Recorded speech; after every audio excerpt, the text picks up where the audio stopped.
네, 안녕하세요. 손쌤입니다. 네, 이번 시간에는 이제 지난 시간에 우리 춘추 전국시대 했었죠. 예, 춘추 전국시대를 넘어서 이제 진 그리고 한 이 두 나라에 대해서 살펴볼 텐데요. 두 나라에 대한 이야기가 할 얘기가 굉장히 많을 것 같아요. 조금 쌤이 영상을 짧게 짧게 한다고 해도 자꾸 10분이 넘어가는 것 같은데 뭐 요런 좀 잡소리를 이제 그만하고 이제 수업에 좀 집중하도록 하겠습니다. 네, 이번 시간에는 여러분들 계속 아까 말씀드린 대로 진한에 대해서 이야기를 할 겁니다.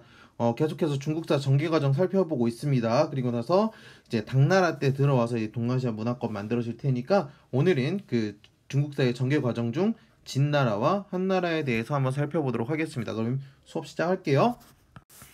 네, 이제 진나라가 통일을 합니다. 진나라에 통일을 하는데 우리 진나라는요, 우리 지난 시간에 이야기를 했지만 법가 사상가를 영향을 굉장히 많이 받았습니다. 그 중에서 뭐 상항이라는 제자백가 중에 한 명이었던 상항의 부국강병책이 성공을 하면서 최초로 중국을 통일을 하게 되어 우리 중국을 영어로 얘기하면 차이나라고 얘기하죠. 네, 차이나라고 얘기하는데 이 차이나의 어원이 됐던 게 바로 요 진이라고 여러분들 살펴보시면 될 것 같습니다. 넘어갈게요. 네, 그렇다면 이제 진나라를 통일한 황제가 바로 진의 시황제라고 이야기를 하는데요. 그 시황제의 정책에 대해서 한번 살펴보도록 하겠습니다.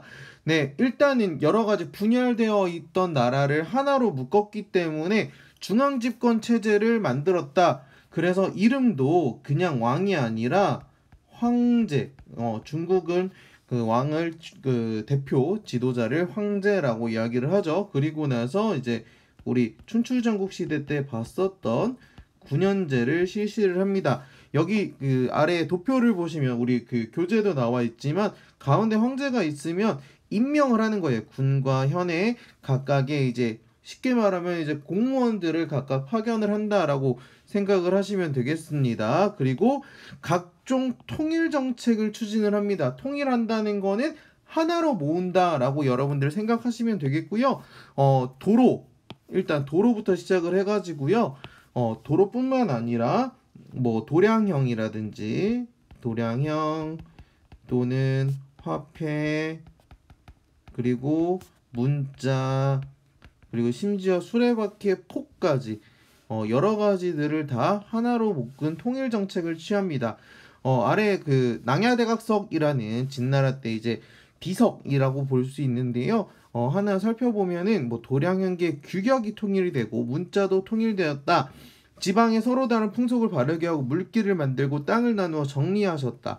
지방의 수령들이 각기 나누어 일을 맡으니 정치가 다방면으로 쉽게 이루어졌다. 여기 나와 있는 것처럼 뭐 통일 정책 그리고 지방의 수령 얘기했으니까 9년제까지 여러 가지의 정책들이 여기에 다 기록이 되어 있다라고 보시면 되겠고요. 여기 뭐 말맞자인데요. 뭐 여러 가지 전국 7개 우리 전국 7홍이었죠. 그 나라들의 각각에 있는 문자들을요. 하나로 합쳐서 이제 진나라 중심으로 문자까지 통일하는 모습을 하나하나 살펴볼 수 있습니다.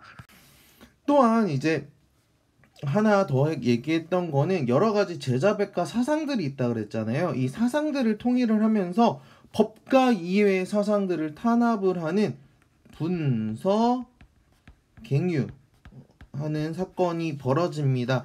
분서라고 이야기하는 거는 아래 나와 있는 것처럼 서적을 모두 불태우고요. 그리고 갱유, 그리고 황제의 정책을 비판한 사람들을 모두 묻어서 죽였다. 라고 얘기하는 분서 갱유 정책, 약간 급진적인 정책이었다라고 보시면 되겠고요.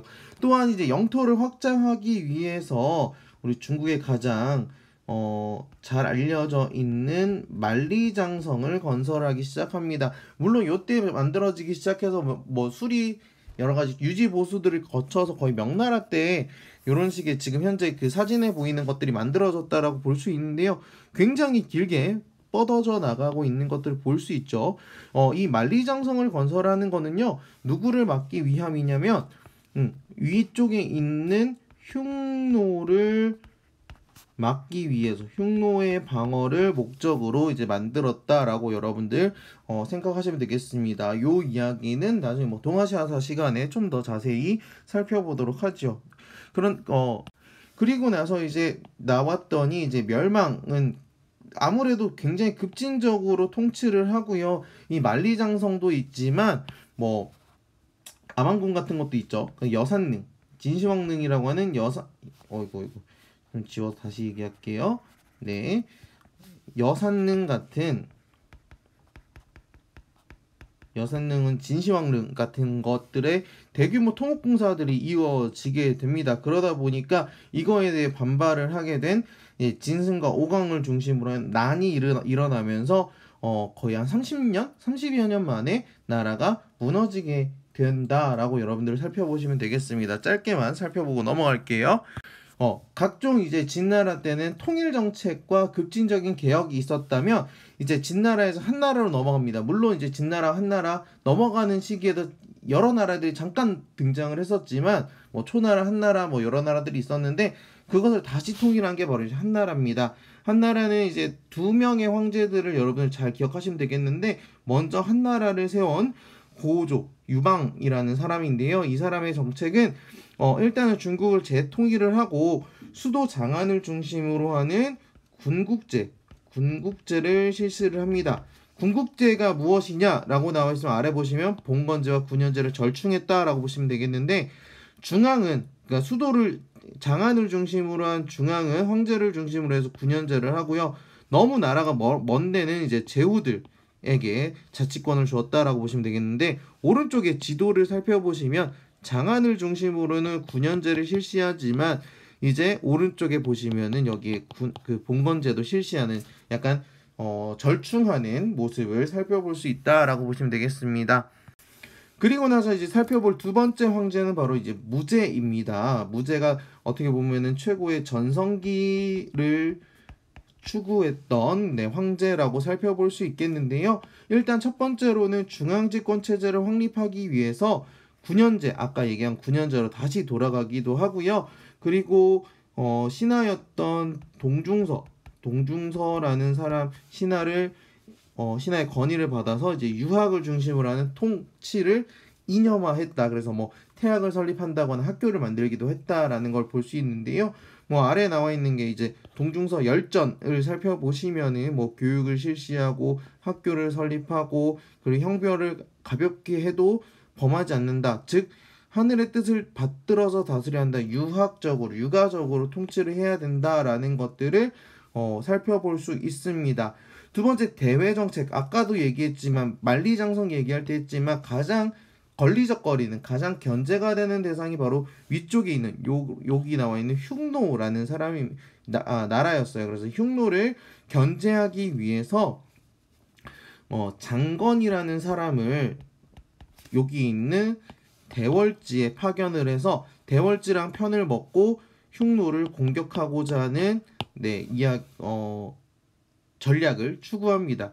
하지만 뭐 결과적으로 얘기하면 대월지에 파견했지만 대월지와 동맹을 맺지는 못했고요. 그러는 가운데서 이 대월지에 파견했다라는 거는 뭐 흉노를 견제를 한다라는 것도 의미가 있지만 이 장건이 대월지에 가는 길에서 바로 기단길이 조성이 됩니다. 실크로드라고 하죠. 무역로인데요. 사막길이라고 볼 수도 있지만 요 길을 따라서 이제 대외 무역을 하는데 굉장히 큰 영향을 받습니다. 또한 이제 영토를 확장하기 위해서 베트남에도 진출하기도 하고 고조선을 침략해서 고조선을 멸망시키기도 하는 등 굉장히 대외 정책으로 강경하게 나갔던 무제의 모습도 있습니다.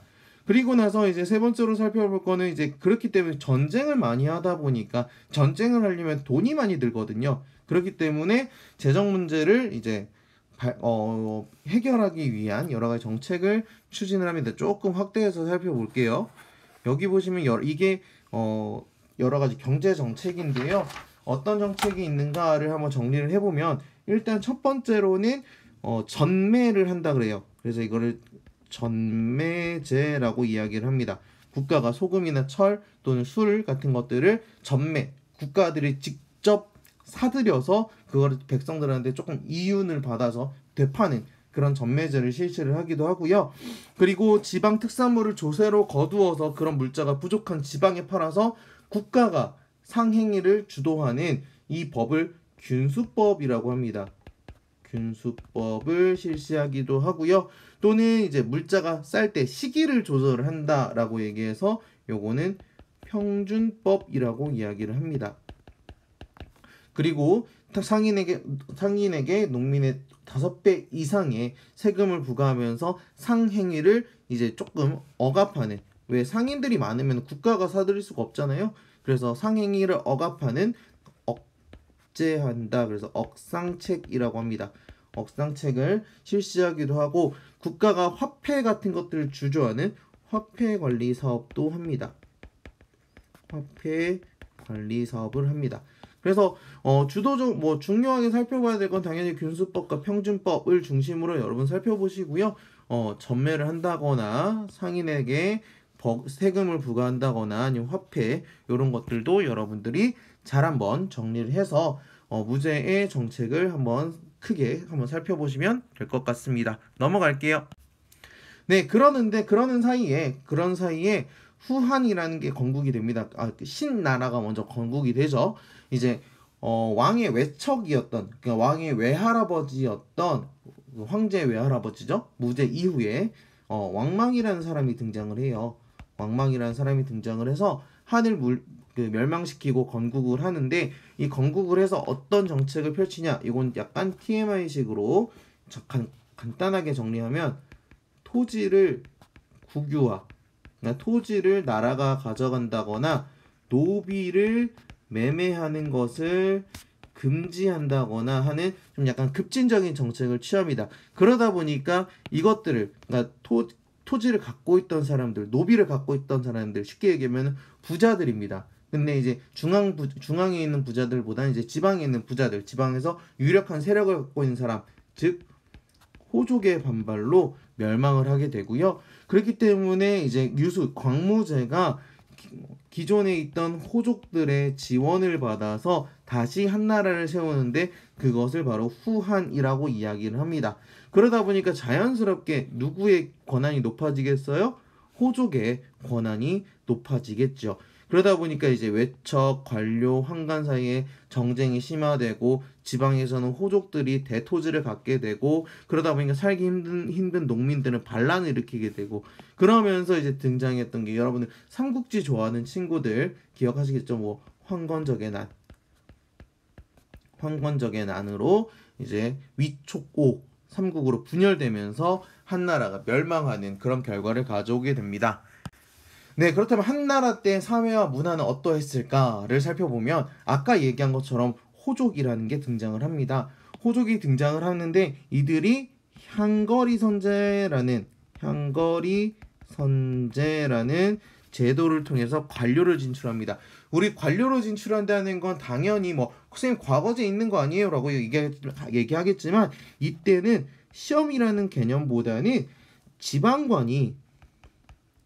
지방에 있는 관리가 인재를 추천해서 관직에 임명하는 그런 제도가 이 향거리 선제였습니다. 그 향거리 선제로 추천을 받다 보니까 지방관이 지방에 있는 인재들을 살펴보는데, 당연히 거기에 있는 실력자들, 거기에 있는 부자들, 호족의 자제들을 추천을 하는 경우가 굉장히 많았어요.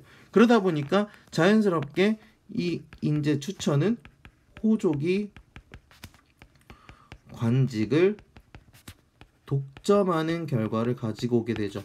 그러면서 이제 관료를 진출을 하고, 그리고 대토지를 소유하는 등 사회 폐단이 많아지니까 정부는 땅을 제한하는 한정령, 토지를 소유하는데 이만큼만 가지고 있어 라고 하는 한정령, 또는 아까 얘기한 억상책 같은 것들로 이제 호족을 견제를 하는 모습을 살펴볼 수 있습니다. 두 번째는 이제 살펴볼 거는 중국의 고전문화의 기틀이 확립됐다. 그래서 우리 유학하고 우리 제자백 갈 때 유교 얘기했었죠. 그러다 보니까 유교 같은 경우에는 경전의 해석, 왜냐하면 기존에 있던 경전이 분서갱유로 인해서 많이 사라졌잖아요. 그래서 남아있는 경전들을 좀 해석하는 그런 거에 치중하는 바로 훈고학이라는 학문이 발달을 하게 됩니다. 두 번째 도가 같은 경우에는 뭐 민간 신비주의와 결합을 해서 뭐 오두미도, 태평도 같은 민간 신앙으로 발전하는 모습을 살펴볼 수 있고요. 역사서 같은 경우에는 사마천의 사기, 반고의 한서 같은 그 책들이 나오는데 그 책들이 대부분 기전체 방식의 서술을 가지고 있습니다. 여러분들 학습지 한 장 앞에 보시면은 뭐 그 사마천의 사기에 뭐 동중서 열전 뭐 이렇게 나와 있잖아요. 뭐 본기라든지 뭐 열전이라든지 뭐 지라든지 뭐 여러 가지 이제 챕터별로 나눴다라고 생각하시면 돼요. 우리 지금 교과서 같은 게 지금 학습지 같은 경우에도 뭐 예를 들어서 정치도 보고 뭐 경제도 보고 또는 뭐 사회나 그다음에 문화 같은 거를 파트를 나눠서 살펴보잖아요. 그런 것처럼 역사서에서도 역사를 파트별로 나눠서 살펴보는 이런 기전체 방식이 등장을 하더라라고 보시면 되겠고, 이때부터 이제 채윤이라는 사람이 제지수를 개량해서 종이가 만들어졌다. 그러면서 학문을 기록을 남길 수 있고 사상을 기록으로 남길 수 있는 등의 사상 발전에도 큰 영향을 끼쳤다라고 살펴보면 되겠습니다. 굉장히 오늘도 많은 것들을 정리를 했습니다. 굉장히 여러 가지 이야기도 있고 여러 가지 스토리도 있지만 굉장히 좀 압축해서 설명을 하다 보니까 그것들이 여러분들한테 조금 어렵게 다가올 수도 있겠는데, 쉽게 얘기를 하면 우리 지금 진나라 봤고 또는 한나라 봤습니다. 진나라 같은 경우에는 여러분들 통일을 했잖아요. 누가? 시황제가. 그러니까 대표적인 이제 정책들 자체가 통일 또는 중앙 집권적인 모습을 보였다라고 살펴보시면 되겠습니다. 그렇기 때문에 뭐 황제를 칭한다거나 대규모 공사 같은 경우 여러 가지 통일 정책 하나로 묶는 사상이라든지 문자라든지 그런 것들의 통일 정책들을 중심으로 살펴보시면 되겠고요. 한나라 같은 경우에 그러다 보니까 초기에 있는 고조 같은 경우에 조금 유한 정책을 내세우죠. 대표적인 게 바로 군국제 같은. 하지만 무제 때 전성기를 맞이하면서 강력한 통일 정책과 또는 대외 팽창 정책을 가지고 갑니다. 그러다 보니까 돈이 부족하니까 자연스럽게 경제 정책도 국가가 주도하는 경제 정책까지 들어가게 된다. 왜? 돈이 없으니까. 전쟁에 필요한 물자를 조달하기 위함이다 라고 보시면 되겠고, 그러면서 이제 잠깐 신이라는 나라가 등장을 했지만 그럼에도 불구하고 다시 후한이 등장을 하더라. 후한이 등장을 하는데 누구의 도움? 바로 호족의 도움이 절대적이었더라. 그러다 보니까 나라가 점점 부패해져 가고 결국에는 황건적의 난으로 무너지게 되는 한나라의 모습까지 여러분들이 하나하나 살펴보시면 될 것 같습니다. 네, 고생하셨고요. 간단하게 정리한다고 했는데 여러분들이 이해가 되는지 모르겠습니다. 이해가 안 될 때는 여러분들은 계속해서 반복해서 그 부분들을 이해될 때까지 들으시고, 안 되면 궁금한 점이나 모르는 거 있으면 선생님한테 개인적으로 질문을 하시거나 아니면 댓글로 남겨주시면 쌤이 답장을 드리도록 하겠습니다. 네, 고생하셨고요. 다음 시간에 보도록 하겠습니다.